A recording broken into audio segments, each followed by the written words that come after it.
Welcome back. Oh, we love when he is here. It's a West Wednesday, and that means Chef Brian West is joining us in the kitchen with a whole bunch of greatness. What are we making today? So this is my famous butternut squash soup. I've been making this for years. I didn't invent it. There's a lot of chefs out there that love butternut squash, but it is just so perfect for this time of year. Absolutely. It's your version of the butternut squash. Exactly. The weather's finally cooler. It's so nice out there. It's perfect for soup. It is. This is soup weather, and this is actually a soup town. San Antonio is a big soup town. Yeah, it's really unusual. I write a lot of menus and do restaurant consulting for people, and I always throw soup on there. I always make the argument, you know, that for whatever reason, this town's a soup town. So. Well, I'm in. I'm in it to win it too. Yeah. I love me a good tortilla soup. Totally.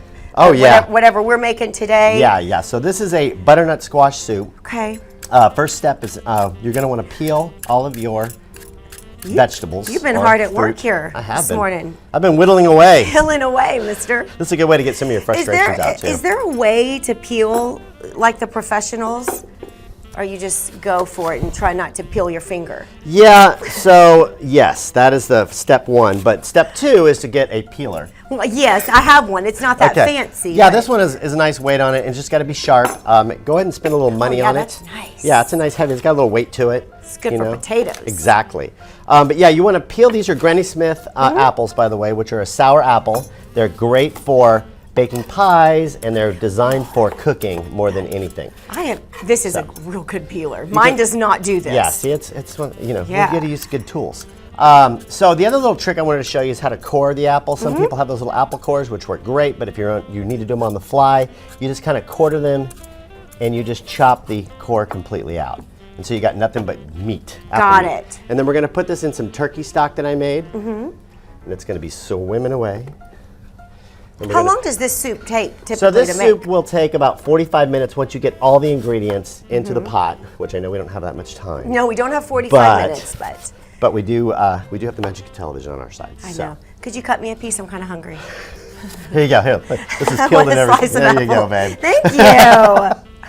There you go. Yeah, I love a good fresh Granny Smith apple. So this is a butternut squash, very intimidating.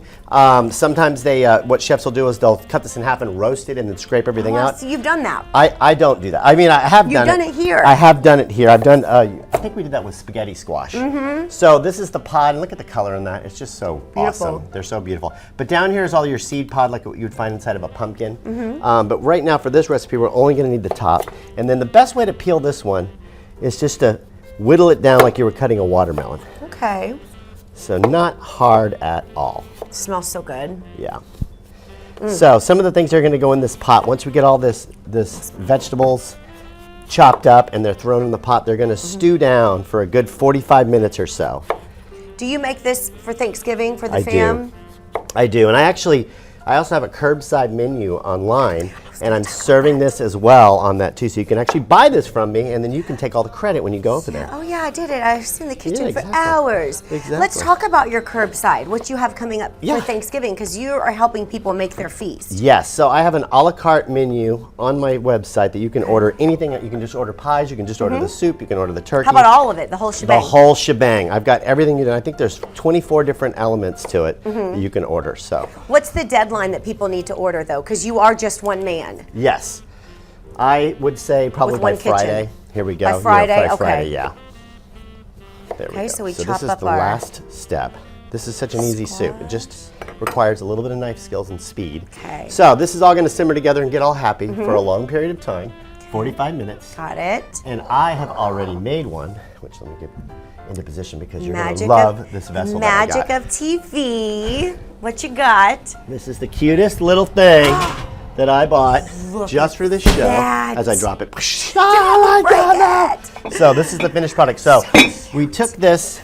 Yeah, it's okay. Is that hot? It's not. It's hot for a non-chef hand. Oh, that looks so good. Look so how this is the final soup that we're gonna have. So what we did here is we just pureed this down and add a little bit of cream to it.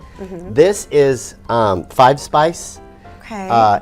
Anytime you have a recipe calls for pumpkin spice, I suggest switching it to 5 spice. Smell that. It's just so much better, I think. Okay. What's different?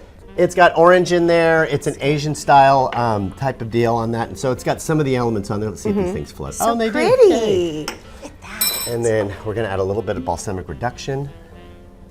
You're going super fancy. Well, you got to. Do you do this at home when it's just you and your little family? Do you still get this fancy? Yes, and Philip appreciates none of it. And then this is just a little maple crema that I put on top. Right. So this is like a great way to like kind of take a different direction with your Thanksgiving. It's not as hard as it looks. I mean, this just time, a little bit of time, consuming. and then also you can make this a day in advance. That's what we do. It can sit in the cooler for a while. It'll be good for almost up to 6 or 7 days. Really? As long as you keep your hands out of it and don't double dip or anything like that. So. Don't take a bite and then put your spoon back in there. So you want to try some? I do want to try some. And again, if people would like to order, their Thanksgiving feast from you, or just, a la carte, 1 or 2 things, they can do that on your website. Just go straight to chefbrianwest.com and start ordering away. The menu will be there. You can pay for it, everything. But do it by Friday. Do it by Friday. Because you don't have much time there. Yes, and then pickup is the day before on the Wednesday, and with reheating instructions, so it's ready to go. So you just gotta heat it up. Put it in the oven, and you'll be a star. And pretend you did it. And pretend he doesn't even mind. I do not mind. Chef West, you're the best. I want to give everyone your info again. You can go to his website for the full Thanksgiving menu. It's chefbrianwest.com. You can also find him on Facebook and on Instagram. Don't call him anymore. We used to give out your number, but 3 in the morning. Can you fry a turkey for me? Like, what? Weird calls. Yeah. Thank you, Fred. Okay, let me taste this. I gotta taste this. Oh my gosh. It's like Thanksgiving in a bowl, right? That is so good.